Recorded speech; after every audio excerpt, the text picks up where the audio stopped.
अब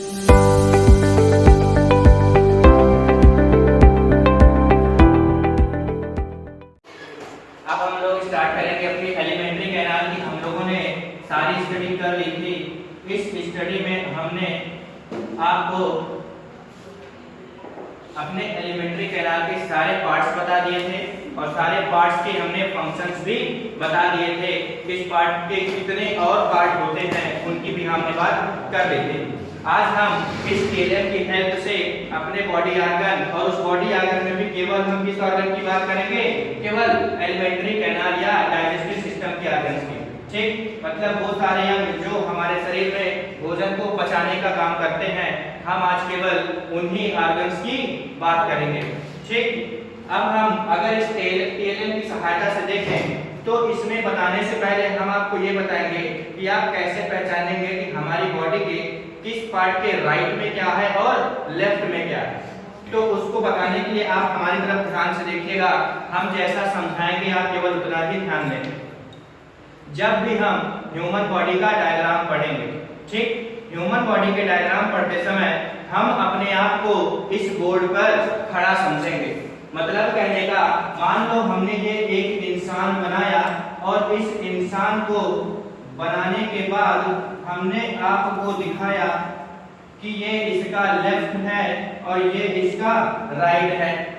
अब आप कैसे समझ पाएंगे कि कौन सा लेफ्ट कौन सा राइट? तो इसके लिए आप एक काम कर सकते हैं, अपने आप को ऐसा सीधा खड़ा समझो। बोर्ड पे आप अपने आप को चिपका दो। आपका राइट हैंड जिधर आएगा वो आपका क्या कहलाएगा? Right part. और आपका लेफ्ट हैंड जिधर आएगा वो पार्ट क्या कहलाएगा? Left part. तो ये आपका हो जाएगा लेफ्ट पार्ट। तो आप इस पूरे टेलर को दो पार्ट में डिवाइड कर लो और नाम लिख लो, कौन सा राइट है कौन सा लेफ्ट। तो ध्यान से देखो, हमें ऐसा खड़ा देखो तो बताओ इधर क्या है? राइट। तो हमारे टेलर का इधर का जो हिस्सा होगा वो क्या कहलाएगा? Right part. ये इसका राइट अर्थात इसका दायां भाग कहलाएगा। और हम जब इसको देखते हैं अपने आप को यहाँ खड़ा करके तो इधर की साइड क्या है? लेफ्ट। तो इस टेलर के इस पार्ट की वो सारी चीजें जो इधर आ रही हैं वो क्या है? इसकी लेफ्ट अर्थात हमारी बॉडी का बायां भाग है। ठीक, अब आप इसमें बड़ी आसानी से बता सकते हैं कौन सा पार्ट कहाँ है। हमने क्या काम किया, इसको दो पार्ट में डिवाइड कर दिया बीच से। जो पार्ट इधर आया उसको हमने राइट कह दिया, इसको हमने लेफ्ट कह दिया। इसका बहुत आसान सा तरीका ये है कि आप अपने आप को इस बोर्ड पर खड़ा करके देखो। जो पार्ट राइट में आए वो राइट, जो लेफ्ट में आए लेफ्ट। अब सारे पार्ट को हम उसकी पोजीशन और नाम से देखेंगे। हमारी आहार नाल सबसे पहले स्टार्ट होती है मुख अर्थात माउथ से। हमने बताया था माउथ हमारी आहार नाल का प्रथम भाग होता है। क्या होता है? First part of our alimentary canal is क्या है? माउथ अर्थात मुख होता है। इसके बाद हमारे मुख के ऊपर नोज पाई जाती है। उसके दो होल हैं जिन्हें हम नासा छिद्र कहते हैं। क्या कहते हैं? नासा छिद्र अर्थात नॉस्ट्रिल्स कहते हैं। ये दोनों मुख के और नॉस्ट्रिल्स के पाइप लास्ट में अपने पीछे जाके एक कॉमन चैम्बर अर्थात एक ऐसी जगह में खुलते हैं जहां खाना भी जाता है और एयर भी जाती है अर्थात वायु भी जाती है। उस कॉमन चैम्बर को हम क्या कहते हैं? फेरिंक्स अर्थात ग्रसनी। फिर हमारी ये ग्रसनी आगे चल के दो पाइप जैसी संरचनाओं में बदल जाती है। एक पाइप जो हमारे आगे की ओर होती है, आगे का मतलब जो आपको हमारे फ्रंट पे गर्दन पे दिख रहा, ये क्या है? आगे का हिस्सा। वो जो पाइप आगे होती है इसे हम कहते हैं श्वास नली अर्थात ट्रैकिया। और हमारी ट्रैकिया के पीछे हमने दिखाया था, ये मार्कर आप देखें पीछे आपको दिखेगा, वैसे ही ये पाइप जैसी संरचना हमारी ट्रैकिया के पीछे पाई जाती है जो कि 25 सेंटीमीटर या 10 इंच लंबी होती है। इस सक्रिय पेशी नली को हम क्या कहते हैं? एसोफेगस अर्थात ग्रास नली या ग्रसिका। इसी को हम लोग फूड पाइप या खाद्य नली भी कहते हैं। फिर ये हमारी एसोफेगस हमारे एक ब्रॉड चैम्बर अर्थात हमने बताया था इसे आमाशय में जाके खुलती है। आमाशय हमारी आहार नाल का सबसे चौड़ा भाग होता है। ये जे के आकार का होता है, इसमें 4 पार्ट होते हैं। इसका पहला पार्ट कार्डियक कहलाता है, दूसरा पार्ट जो कि ऊपर की तरफ होता है इसे फंडिक कहते हैं, तीसरा जो कि इसका अत्यधिक भाग बनाने का काम करता है उसे आमाशय का या बॉडी कहते हैं, और चौथा लास्ट में पार्ट जिसे हम पाइलोरिक कहते हैं। ठीक, फिर ये हमारे आमाशय जाके हमारी इस पतली पाइप में खुलती है और इस पतली पाइप को हम कहते हैं छोटी आंत। नाम आप देख सकते हैं, छोटी आंत यहाँ पे हमने दिखाया। तो छोटी आंत जहां से स्टार्ट होती है, शुरुआत में वो सी के आकार की होती है और इसके सी के आकार की होती है, और आगे जाके थोड़ी सी घुमावदार अर्थात पाइलेट हो जाती है, आगे जाके कुछ ज्यादा ही पाइलेट अर्थात ज्यादा घुमावदार हो जाती है, इसलिए हम बोलते हैं लास्ट पार्ट इसका हाईली पाइलेट होता है। हमारी छोटी आंत का जो पहला पार्ट जो सी शेप का है इसे क्या कहते हैं, ड्यूडेनम अर्थात ग्रहणी। दूसरा पार्ट जो थोड़ा बहुत घुमावदार है उसे कहते हैं जेजुनम या मध्य अंत कहते हैं। तीसरा पार्ट होता है जो कि हाईली पाइलेट है, इसे हम क्या कहते हैं, इलियम अर्थात शेषांत। सारे नाम आपको यहाँ पर दिख जाएंगे। ये ग्रहणी अर्थात ड्यूडेनम है, ये जेजुनम है, ये इलियम। फिर ये इलियम एक पाइप लाइक संरचना में खुलती है जिसका व्यास अर्थात डायामीटर छोटी आंत से अधिक होता है। आपको पाइप से समझ में आ रहा होगा, ये ऐसा पाइप जिसका डायमीटर छोटी आंत से ज्यादा है, जिसका व्यास छोटी आंत से ज्यादा है, मतलब जो ज्यादा चौड़ी है, उसे हम कहते हैं बड़ी आंत। क्या कहते हैं, बड़ी आंत। और हमारी बड़ी आंत के भी 3 पार्ट होते हैं। एक सबसे पहला पार्ट जो आपको यहाँ दिखेगा जो कि अंत नली होती है जिसे हम कहते हैं, वो क्या होता है, सीकम। तो सीकम क्या हमारी बड़ी आंत का प्रथम पार्ट होता है। फिर ये खुलती है कोलन में। कोलन हमारे सीकम के बाद से स्टार्ट होकर यहाँ तक आती है, यहाँ तक, यहाँ से स्टार्ट होके यहाँ तक आती है, ये पूरी क्या है, कोलन।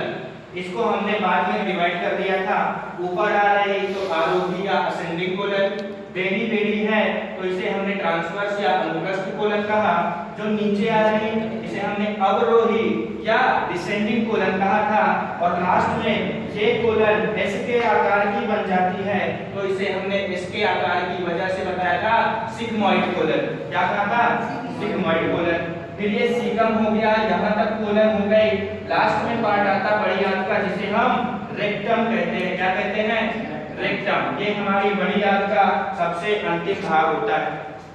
फिर ये एक रेक्टम जा करके खुलता है, ये आपको थोड़ा सा पतला सा हिस्सा दिख रहा होगा, ये क्या होता है, एनस। इस एनस के द्वारा हम अपने अनडाइजेस्टेड फूड मतलब जो भोजन नहीं पचा उसे बाहर निकाल देते हैं। ठीक, हमारा जो अंधनली अर्थात ब्लाइंड सैक लाइक स्ट्रक्चर होता है जिसे हम सीकम कहते हैं, जो कि हमारी बड़ी आंत का पहला पार्ट होता है। इस सीकम में एक फिंगर लाइक प्रोजेक्शन निकलता है। फिंगर लाइक प्रोजेक्शन मतलब अंगुली नुमा संरचना, उंगली नुमा संरचना होती है। इस उंगली नुमा संरचना को हम क्या कहते हैं, अपेंडिक्स। क्या कहते हैं, अपेंडिक्स। ये देखने में वर्म लाइक होती है, मतलब कीड़े जैसी होती है, तो इसलिए हम इसका पूरा नाम क्या कह देते हैं, वर्मीफॉर्म अपेंडिक्स। ठीक, अपेंडिक्स को हम हिंदी में कहते हैं परिशेषिका। क्या कहते हैं, परिशेषिका। और वर्म लाइक होने की वजह से हम इसको क्या कहते हैं, कृमि रूप परिशेषिका। ठीक, ये हो गया कृमि रूप परिशेषिका, जो कि एक अवशेषी अंग है। क्या है, अवशेषी अंग है। इसका हमारे पाचन तंत्र में कोई काम नहीं होता। अब इसमें हम दिखाते हैं कि कुछ ग्रंथियां भी होती हैं जो हमारे पाचन तंत्र में सहायक होती हैं। उन ग्रंथियों में कुछ ग्रंथियां हमारे मुंह में पाई जाती हैं, जिन्हें हम यहाँ पे डायग्राम में नहीं दिखा पाए हैं। उन्हें हम क्या कहते हैं, सलाइवरी ग्लैंड। सलाइवरी ग्लैंड मतलब उससे सलाइवा सिक्रीट होगा, वो हमें बहुत से काम में सहायता प्रदान करती हैं। उनकी बात हम आगे करेंगे। फिर एक ग्रंथि होती है जिसे हम लीवर कहते हैं अर्थात यकृत। एक मिश्रित ग्रंथि जिसका आपने नाम सुना होगा, ये देखने में अंगूर के गुच्छे जैसी संरचना में होती है, इसलिए हमने इसको इसी से बनाने की कोशिश करी। और ये क्या होती है, अग्नाशय अर्थात पैंक्रियास। तो एक हो गई यहाँ सलाइवरी ग्लैंड, नंबर्स की बात नहीं करेंगे कौन कितने।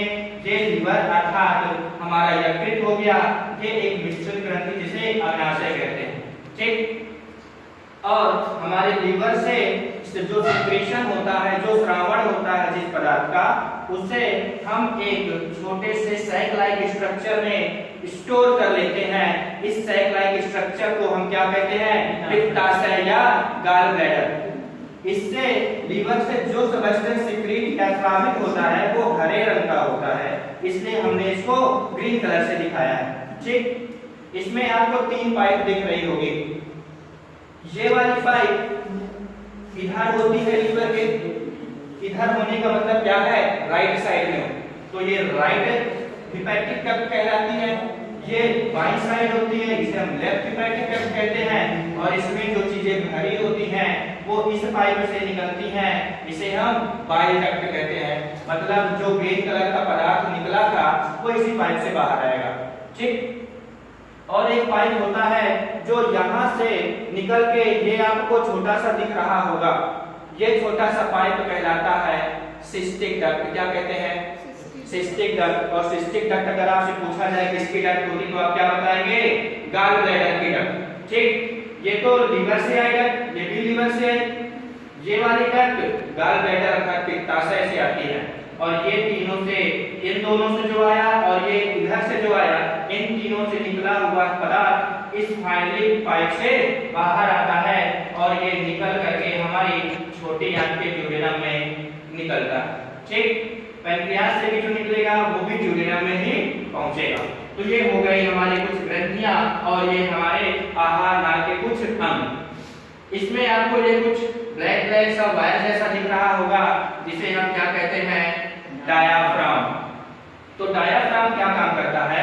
हमारे वक्ष गुहा, मतलब डायाफ्राम के ऊपर जो है, मतलब आप हमारे चेस्ट से समझ सकते हैं, जो हमारा चेस्ट रीजन होता है उसे हम क्या कहते हैं? वक्ष गुहा। और चेस्ट के नीचे जो हमारा पेट का पार्ट होता है इसे हम क्या कहते हैं? उदर गुहा। और वक्ष गुहा उदर गुहा को बांटने का काम हमारा क्या करता है? यही डायाफ्राम। तो ये डायाफ्राम हमें वक्ष गुहा और उदर गुहा के बीच दीवार जैसा दिखता है। तो इससे हम जब स्टमक की अर्थात आमाशय की पोजीशन बताते हैं बड़ी आसानी से बता सकते हैं।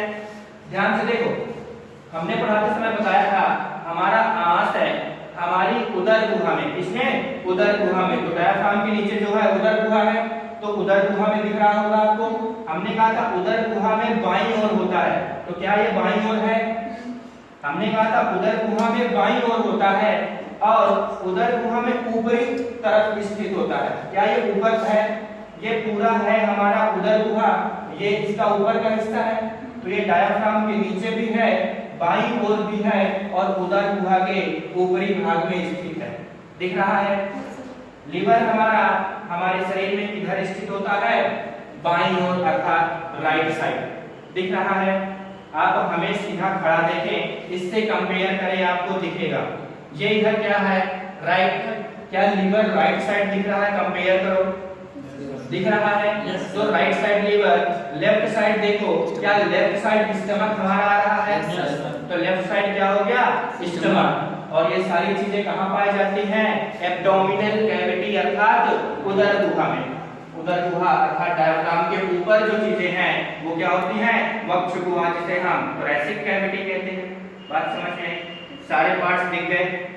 ये एसोफेगस है, ये हमारी ट्रैकिया है, ट्रैकिया को क्या कहते हैं? श्वास नली। एसोफेगस को क्या कहते हैं? खाद्य नली या ग्रसिका या ग्रास नली या ग्रास नाल, आप कुछ भी बोले, ठीक। इसमें कल दिखा दिया था थोड़ा से कि ये हमारी ट्रैकिया के ऊपर एक ढक्कन जैसी संरचना पाई जाती है। इस ढक्कन जैसी संरचना को क्या कहते हैं? एपिग्लॉटिस, ठीक, जो कि किसकी बनी होती है? कार्टिलेज की। कार्टिलेज मतलब उपास्थि की, ठीक। श्वसन वाले चैप्टर में हम इसकी बात डिटेल में करेंगे। सारी बातें, और किसी को कुछ जानना है तो बताओ।